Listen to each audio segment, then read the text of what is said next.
Hello everyone, स्वागत करती हूँ आप सभी का आज के इस बहुत इंपॉर्टेंट सेशन में। आज का सेशन होगा हमारा यहाँ पर teaching methods of English pedagogy से रिलेटेड। यहाँ पर इंपॉर्टेंट जो सिलेक्टेड क्वेश्चंस हैं टीचिंग मेथड से रिलेटेड, उनको मैं यहाँ पर डिस्कस करूंगी।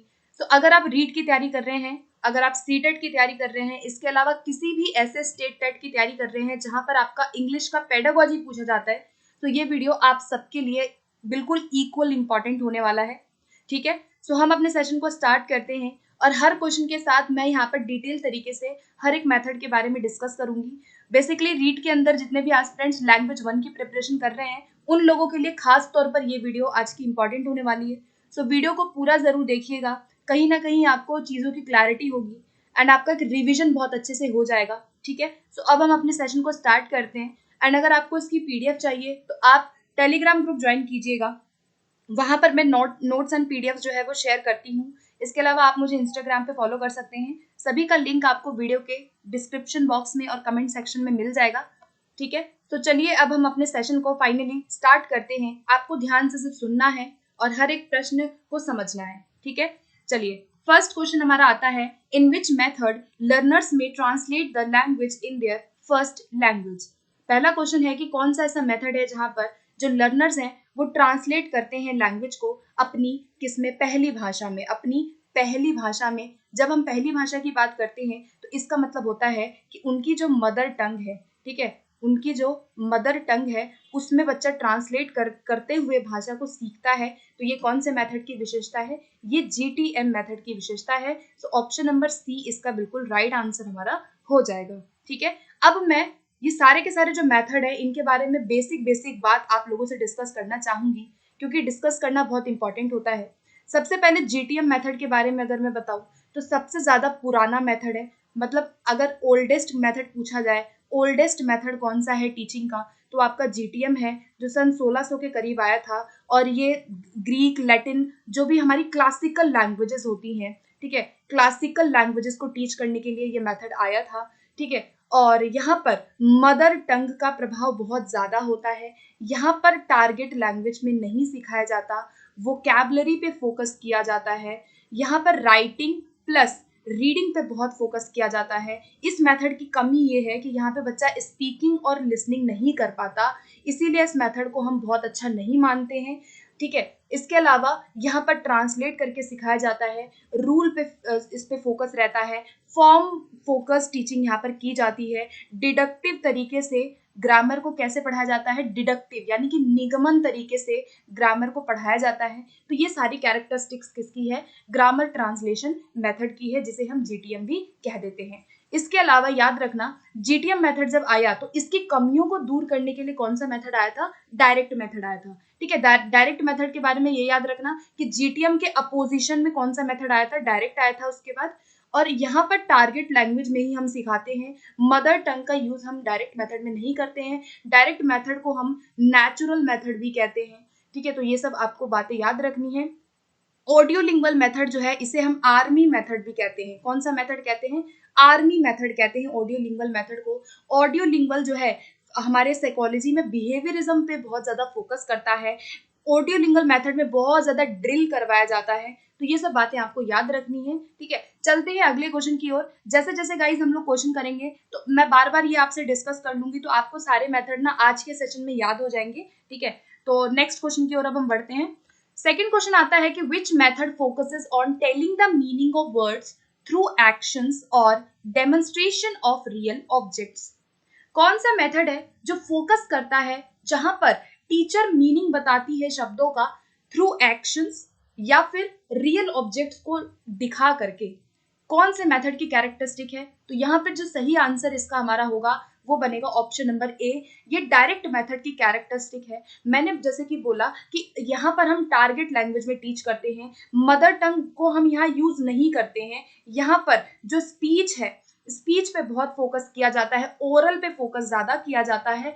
और यहाँ पर टीचर क्या करती है कि मान लीजिए उसे किसी वर्ड का मतलब समझाना है, तो या तो वो एक्शंस के थ्रू सिखाएगी, या तो वो रियल वो चीज उस बच्चों के सामने प्रेजेंट करेगी। ठीक है, जैसे कि मान लीजिए कि मुझे अगर अब बच्चों को कोई भी चीज सिखानी है, मुझे अगर एप्पल सिखाना है कि भाई ए फॉर एप्पल होता है, तो यहाँ पर वो सेव नहीं बोलेगी, यहाँ पर वो मदर टंग का यूज करके उनकी उनकी मदर टंग अगर मान लीजिए हिंदी है, तो वो हिंदी नहीं बोलेगी, वो एप्पल को समझाने के लिए पिक्चर दिखा सकती है, एक्शंस दिखा सकती है, कोई पोएम सुना सकती है, रियल एप्पल ला सकती है। तो ये क्या है, डायरेक्ट मेथड की कैरेक्टरिस्टिक है। ठीक है, स्ट्रक्चरल मेथड के बारे में अगर मैं बताऊं तो यहाँ पर स्ट्रक्चरल मेथड में आप सिलेक्शन करते हो। ठीक है, सिलेक्शन एंड ग्रेडेशन आपने एक प्रिंसिपल भी पढ़ा होगा।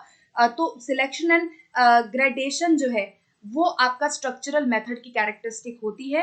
ठीक है, जीटीएम हमने देख लिया, सबसे पुराना मेथड है। ऑडियो लिंगुअल को हम आर्मी मेथड भी कहते हैं, ये सब आपको याद रखना है। अगले क्वेश्चन की ओर चलते हैं।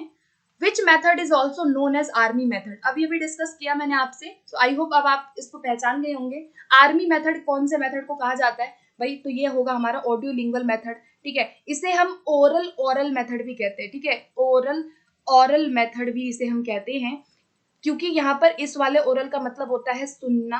ठीक है, और इस वाले ओरल का मतलब होता है बोलना। तो इसमें क्या होता है कि बच्चों को ज्यादा से ज्यादा ड्रिल करवाया जाता है, बच्चा ज्यादा से ज्यादा यहाँ पर इमिटेट करता है। ठीक है, इमिटेशन से बच्चे सीखते हैं। वर्ल्ड वॉर के दौरान भी ये मेथड आया था, इसीलिए इसका नाम आर्मी मेथड रखा गया। ठीक है, बिहेवियरिज्म पे बहुत ज्यादा, बिहेवियर पे ये फोकस करता है ऑडियो लिंगुअल मेथड, बार बार ड्रिल पे फोकस करता है ये। तो ये सब बातें आपको याद रखनी है, वेरी वेरी इंपॉर्टेंट है। ठीक है, तो सी ऑप्शन इस प्रश्न का हमारा राइट आंसर होगा। अगला क्वेश्चन देखते हैं। नेक्स्ट क्वेश्चन है कि in dash method teacher gives the instructions and students follow the instructions by using whole body responses. कौन सा मेथड है जहां पर टीचर बच्चों को क्या देता है, निर्देश देता है, टीचर बच्चों को इंस्ट्रक्शन देता है और बच्चे उसे फॉलो करते हैं, उसको अपनाते हैं जैसे जैसे टीचर करता है और अपने पूरे बॉडी से। तो ये कौन सा हमारा मेथड है? ये होगा टोटल फिजिकल रिस्पॉन्स, जिसे हम टीपीआर भी कह देते हैं। किसने दिया ये? जेम्स एशर ने दिया था। इसमें क्या होता है कि टीचर जैसा बच्चों को कहती है, मान लीजिए ये टीचर है, ये जैसा बच्चों को कहेगी, बच्चे उसको वैसा ही देख देख के अपने बॉडीली मूवमेंट से सीखते हैं। ठीक है, जैसे जैसे टीचर उनको एक्शन करेगी, बच्चे उसको देख के वैसे ही नकल कर रहे हैं, अपनी बॉडी का यूज यहाँ पे बच्चे ज्यादा करते हैं। तो ये टीपीआर की कैरेक्टरिस्टिक होती है, होल बॉडी से बच्चा सीखता है। बेसिकली प्री प्राइमरी की अगर मैं बात करूँ ना, जो छोटे बच्चे होते हैं प्लेवे स्कूल्स में, वहां पर इस मेथड को ज्यादा हम फॉलो करते हैं। जेम्स एशर ने दिया था, ये याद रखना। ठीक है, डायरेक्ट मेथड मैंने आपको बता दिया, इसे हम नेचुरल भी कहते हैं, यहाँ पे टारगेट लैंग्वेज का यूज किया जाता है। साइलेंट वे कौन सा मेथड है? जहां पे जो साइलेंट है वो कौन होता है? टीचर साइलेंट होता है। साइलेंट वे एक तरीका है इंग्लिश को पढ़ाने का, जहां पर साइलेंट कौन है? टीचर होता है। टीचर फैसिलिटेटर की भूमिका निभाता है, बच्चे एक्टिव होते हैं। तो ये साइलेंट वे जो मेथड है, ये भी एक अच्छा मेथड माना जाता है। ठीक है, चलिए अगले क्वेश्चन की ओर अब हम चलते हैं। Which method or approach was developed in the opposition of audiolingual method? भाई ऑडियोलिंगुअल मेथड के अपोजिशन में कौन सा मेथड आया था, वो आपको यहाँ पे बताना है। ठीक है, तो 4 ऑप्शन दिए हुए, ध्यान से देखिएगा। बहुत ही ज्यादा इंपॉर्टेंट क्वेश्चन है ये गाइस, अगर आप इसको समझ लेंगे तो आपका कोई भी क्वेश्चन गलत नहीं होगा। ठीक है, ऑडियो लिंगुअल मेथड, देखो मैंने क्या बोला कि जैसे कि आप बहुत ज्यादा ड्रिल पे, प्रैक्टिस पे, बिहेवियरिज्म पे फोकस कर रहे हो, तो इसके बाद जो मेथड इसके अपोजिट में आया वो आया कम्युनिकेटिव लैंग्वेज टीचिंग। ठीक है, क्योंकि यहाँ पे फोकस किया गया कि भाई आप हर चीज ड्रिल करके, प्रैक्टिस करवा करवा के बच्चों को नहीं सिखा सकते हैं, है ना, आप रिपीट करा के इतना नहीं सिखा सकते हो। यहाँ पर कम्युनिकेशन करना इंपॉर्टेंट है। कम्युनिकेटिव लैंग्वेज टीचिंग का कंसेप्ट आया, जहां पर यूज पे फोकस किया गया, मीनिंग पे फोकस किया गया और इंटरैक्शन पे फोकस किया गया कि भाई जब बच्चा जो भी सीखेगा वो इंटरैक्शन से सीखेगा।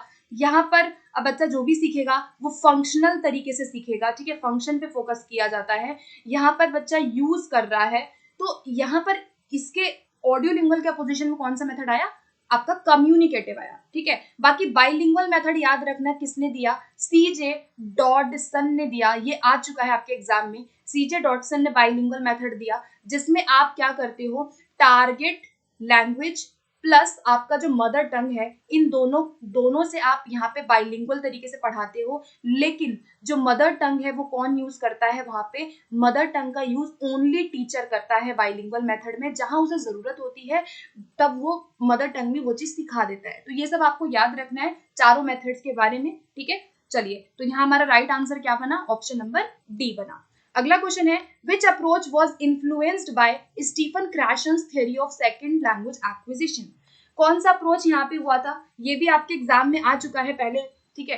थोड़ा सा बस प्रश्न अलग है, लेकिन आपको करना वही चीज है। यहाँ पर हमारा जो राइट आंसर बनेगा वो बनेगा नेचुरल अप्रोच। नेचुरल अप्रोच का कंसेप्ट जो है वो स्टीफन क्रैशन और ट्रेसी टेरल ने मिलकर के दिया था। दो लोगों का नाम याद रखना है, एक है ट्रेसी टेरल और एक है स्टीफन क्रैशन। इन दोनों ने मिलकर के नेचुरल अप्रोच दिया था, 1970s के करीब दिया था इन्होंने, ठीक है। और सेकंड लैंग्वेज एक्विजिशन थियरी जो है वो भी क्रैशन ने दिया। 5 स्टेज दिए थे इन्होंने। इनपुट हाइपोथेसिस की बात की, इन्होंने कॉम्प्रिहेंसिबल इनपुट की बात की, और नेचुरल अप्रोच भी इन्होंने ही दिया है। तो ये आपको याद रखना है, ठीक है। अगला क्वेश्चन है, in which method no translation is allowed? कौन सा मेथड है जहां पर बिल्कुल भी ट्रांसलेशन अलाउ नहीं है? वो आपको बताना है। GTM, direct method, A and B both, या फिर बाइलिंगुअल मेथड। तो यहाँ पर नो ट्रांसलेशन मतलब आप बिल्कुल भी ट्रांसलेट नहीं कर रहे हैं। यहाँ पे हमारा राइट आंसर बनेगा ऑप्शन नंबर बी, ठीक है। बिल्कुल भी ट्रांसलेशन पे फोकस डायरेक्ट मेथड में नहीं किया जाता है। डायरेक्ट मेथड में आप बच्चे के जो भाषा है उसके नेचुरल यूज पर फोकस करते हो कि भाई अगर बच्चा इंग्लिश सीख रहा है तो आप उसमें कोई और लैंग्वेज नहीं जोड़ोगे। अगर आप इंग्लिश सिखाना चाहते हैं तो आप इंग्लिश में ही उससे बात करेंगे, आप इंग्लिश में ही सारी चीजें पढ़ाएंगे ताकि वो नेचुरली सीखे। तो यहाँ पर ऑप्शन नंबर बी इसका राइट आंसर होगा। अगला क्वेश्चन देखते हैं, dash method can be considered as a combination of direct method and GTM? भाई कौन सा मेथड है जिसे डायरेक्ट मेथड और जीटीएम दोनों का कॉम्बिनेशन मान सकते हैं? ऑडियोलिंगुअल होगा, स्ट्रक्चरल होगा, कम्युनिकेटिव होगा, या बाइलिंगुअल होगा? तो देखो, डायरेक्ट मेथड में हम क्या सिखाते थे? हम ओनली टारगेट लैंग्वेज में सिखाते थे। जीटीएम में हम मदर टंग पे ज्यादा फोकस करते हैं, ठीक है। अब इन दोनों का जो मिला जुला रूप होगा वो किस में होगा? हमारा बाइलिंगुअल मेथड में होगा, ठीक है।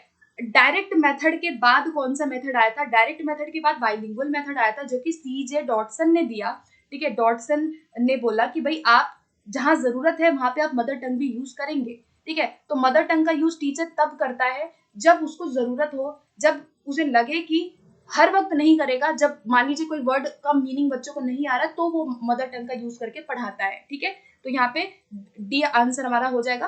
बाकी जो सी है ये डेल हाइमस ने दिया था, इनका नाम याद रखना, ठीक है। ऑडियोलिंगुअल आपको पता ही है, आर्मी मेथड इसे कहा जाता है। स्ट्रक्चरल में आप सिलेक्शन और ग्रेडेशन से सिखाते हो, ठीक है। चलिए अगला क्वेश्चन देखते हैं, the bilingual method was reaction against the dash method? भाई बाइलिंगुअल मेथड किसके रिएक्शन में आया था, किसके अपोजिट आया था? जीटीएम, सीएलटी, डायरेक्ट, या फिर आर्मी? तो बाइलिंगुअल मेथड किसके बाद आया था, किसके अपोजिशन में? डायरेक्ट के अपोजिशन में आया था। क्योंकि भाई डायरेक्ट मेथड में कहा गया कि आप सिर्फ और सिर्फ टारगेट में पढ़ाएंगे। आप जो लक्ष्य भाषा है, जो बच्चा क्लासरूम में सीख रहा है, आप सिर्फ उसमें ही सिखाओगे। तो बाइलिंगुअल मेथड उसके बाद सीजे डॉटसन लेकर के आए, उन्होंने कहा कि नहीं, हम कहीं ना कहीं मदर टंग का यूज भी करेंगे, ठीक है। तो यहाँ पे सी आंसर इस क्वेश्चन का राइट आंसर होगा। अगला क्वेश्चन देखते हैं, which method or approach is also known as oral approach? कौन सा मेथड या अप्रोच है जिसे हम ओरल अप्रोच भी कहते हैं, ठीक है। 4 ऑप्शन दिया हुआ है। तो अभी मैंने बताया था कि ओरल अप्रोच को हम आर्मी मेथड भी कहते हैं। मतलब कि जो आर्मी मेथड है, यानी कि जो आपका ऑडियो लिंगुअल मेथड होता है, उसे हम ओरल अप्रोच कहते हैं। लेकिन यहाँ पर ऑप्शन में नहीं दिया हुआ, तो आपको ये बात याद रखनी है कि कहीं पे किसी बुक्स में आपको स्ट्रक्चरल मेथड भी मिल जाएगा, ठीक है। इसमें भी क्या होता है कि लिसनिंग एंड स्पीकिंग पे बल दिया जाता है, ठीक है। आप स्ट्रक्चर्स सिखाते हो, यहाँ पे सेंटेंस स्ट्रक्चर सिखाते हो, सिलेक्ट करते हो लैंग्वेज को, एंड देन आप ग्रेडेशन से सिखाते हो, ठीक है। तो ये क्या है, इसे हम ओरल अप्रोच भी मान सकते हैं, ठीक है। ये याद रखना है। चलिए अगला क्वेश्चन देखते हैं, dash approach is recent and latest approach of teaching English? भाई इंग्लिश टीचिंग में सबसे नया अप्रोच, अगर आपसे पूछा जाए सबसे नया रीसेंट अप्रोच कौन सा है, तो हमारा राइट आंसर क्या बनेगा? कम्युनिकेटिव अप्रोच, ठीक है। कम्युनिकेटिव अप्रोच जो है वो सबसे नया अप्रोच है, जहां पर इसको सबसे बेस्ट माना जाता है, ठीक है, सबसे बेस्ट अप्रोच है इंग्लिश में। यूज पे फोकस करते हैं हम, यहाँ पर कॉन्टेक्स्ट पे फोकस करते हैं हम, यहाँ पर आपका लिंग्विस्टिक और कम्युनिकेटिव कॉम्पिटेंसी, दोनों की कॉम्पिटेंसी पे फोकस करते हैं। यहाँ पर मीनिंग पैरामाउंट होता है। यहाँ पर एरर्स जो होते हैं बच्चों के, एरर्स को टॉलरेट किया जाता है। ठीक है, क्या किया जाता है? टॉलरेट किया जाता है एरर्स को। तो ये सब कम्युनिकेटिव अप्रोच की क्या है? कैरेक्टरिस्टिक्स हैं। ठीक है, अगला क्वेश्चन देखते हैं अब हम। Unit of teaching in grammar translation method is. भाई ग्रामर ट्रांसलेशन मेथड में आपका पूछ रहा है कि यूनिट ऑफ टीचिंग क्या होती है। तो याद रखना कि जीटीएम में हमारी जो यूनिट ऑफ टीचिंग है वो वर्ड होती है, यानी कि आप यहाँ पे वर्ड्स से स्टार्ट करते हो, आप यहाँ पे ज्यादा से ज्यादा वोकैबुलरी पे फोकस करते हो, आप ट्रांसलेट करवाते हो यहाँ पर किसी भी वर्ड को। तो यूनिट क्या है? यहाँ पे वर्ड होती है, वर्ड से हम आगे सेंटेंसेस की तरफ जाते हैं। ठीक है, अगला क्वेश्चन देखते हैं। नेक्स्ट है मदर टंग डोमिनेट्स इन। मदर टंग किस में डोमिनेट करता है? किस मेथड में मदर टंग का प्रभाव सबसे ज्यादा होता है? तो हमारा राइट आंसर क्या बनेगा यहाँ पर? जीटीएम मेथड में मदर टंग सबसे ज्यादा डोमिनेट करता है, क्योंकि यहाँ पर आप मदर टंग में ही ट्रांसलेट करवाते हो जो भी वर्ड्स हैं, जो भी बच्चा यहाँ पे टेक्स्ट सीखता है बेसिकली। ठीक है, तो राइट आंसर क्या बना हमारा? ऑप्शन नंबर इसका बी बनेगा। अगला क्वेश्चन देखते हैं। नेक्स्ट है कि which method is also known as natural method. भाई कौन सा मेथड है जिसे नेचुरल मेथड भी कहा जाता है? तो अभी हम डिस्कस इसको बार बार कर ही चुके हैं। तो यहाँ पर राइट आंसर हमारा क्या बना? डायरेक्ट मेथड को हम नेचुरल मेथड कहते हैं। क्यों कहते हैं? क्योंकि यहाँ पर फोकस ही ये किया जाता है कि अगर वो कोई भाषा सीख रहा है, मान लीजिए इंग्लिश आप सिखा रहे हो, तो आप इंग्लिश में ही उसको नेचुरली सिखाओगे। जैसे बच्चा एक अपनी घर की भाषा सीख लेता है ना नेचुरल, ऐसे ही डायरेक्ट मेथड में कहा जाता है कि आप वैसा ही उनको सिखाएंगे ताकि वो नेचुरली चीजों को एक्वायर करें। ठीक है, तो यहाँ डी जो है हमारा राइट आंसर हो जाएगा। इसके अलावा इसे हम फोनेटिक मेथड भी कहते हैं, ये भी याद रखना। ठीक है, नेचुरल भी कहते हैं, फोनेटिक भी कहते हैं, एंटी ग्रामेटिकल मेथड भी इसे हम कहते हैं। तो ये सब बातें आपको याद रखनी है। अगला क्वेश्चन देखते हैं। ओके, नेक्स्ट क्वेश्चन आता है कि in which approach the medium of classroom instruction is in second language. कौन सा ऐसा अप्रोच है जिसमें जो मीडियम है, जो भी क्लासरूम में आप सिखा रहे हो वो सेकंड लैंग्वेज में होता है। ठीक है, सेकंड लैंग्वेज में फोकस किया जाता है। तो इसका जो राइट आंसर बनेगा वो बनेगा option number B. Language immersion method जो है उसमें हम क्या करते हैं कि जो भी इंस्ट्रक्शंस होते हैं, इंस्ट्रक्शंस का मतलब बेसिकली है कि जब आप कोई भी चीज टीच कर रहे हैं क्लास में, आप निर्देश जो बच्चों को देते हैं, आप जो भी बोलते हैं, जो भी आप उनको पढ़ाने से पहले जो भी एक्टिविटीज कंडक्ट करते हो, जो भी निर्देश देते हो, वो सेकंड लैंग्वेज में दिया जाता है। तो ये लैंग्वेज इमर्जन मेथड की कैरेक्टरिस्टिक्स होती है। ठीक है, अगले क्वेश्चन की ओर हम चलते हैं। नेक्स्ट है unit of teaching in direct method. अब देखो, अभी हमने पढ़ा कि भाई जीटीएम की यूनिट ऑफ टीचिंग होती है वर्ड। अब डायरेक्ट मेथड की यूनिट आपसे पूछा गया है, तो डायरेक्ट मेथड का यूनिट जो होता है वो सेंटेंस होता है। ठीक है, क्या होता है? सेंटेंस होता है, क्योंकि डायरेक्ट मेथड में आप वर्ड से ज्यादा फोकस करते हो कि बच्चा सेंटेंसेस को बोलना सीखे। स्पीक पे आप फोकस कर रहे हैं, यहाँ पर स्पीकिंग पे हम ज्यादा यहाँ फोकस करते हैं, ओरल पे फोकस करते हैं हम। तो यहाँ सेंटेंस पे हम स्टार्ट करते हैं, होल टू पार्ट की तरफ हम यहाँ पे जाते हैं, तो यानी कि सेंटेंस से वर्ड की तरफ। ठीक है, तो यहाँ पे बी आंसर हमारा करेक्ट आंसर होगा। अगला क्वेश्चन देखते हैं। नेक्स्ट है communicative approach less great emphasis on the dash of language rather than dash.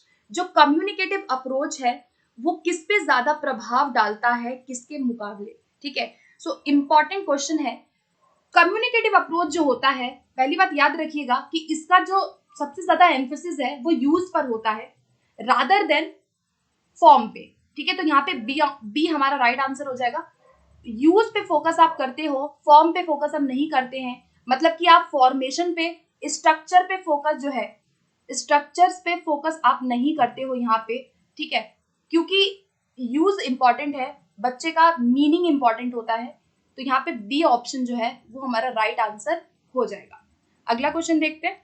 Next है in which method or approach words are used in particular order to convey their meaning.